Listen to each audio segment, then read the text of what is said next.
நேற்றும் முகூர்த்த நாள், இன்றும் முகூர்த்த நாள். பொதுவாக முகூர்த்த நாளில் எனக்கு மிக அதிகமான பத்திரிகைகள் வரும்.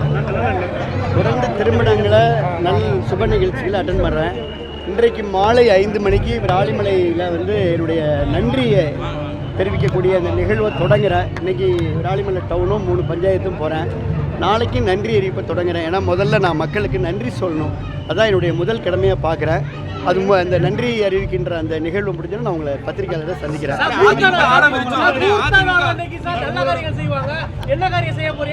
எல்லாரும் நல்ல காரியம் செய்கிறாங்க, நான் வாழ்த்துறேன் எல்லாத்தையும். அதிமுக ஆழம் இருச்சோம் 100 ஆண்டுகள் நிலைத்து நிற்கும் அப்படின்னு நீங்கள் சொல்லியிருக்கீங்க. அதே அதிமுக இல்லை, அதான் நான் இன்னைக்கு நான் நன்றி அறிவிப்பு சொல்ல போகிறேன்.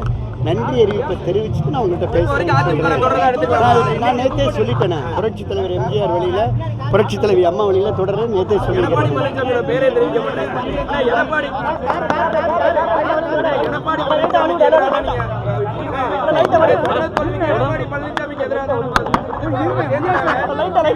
நீங்கள் மட்டும் ஒன்னா வந்து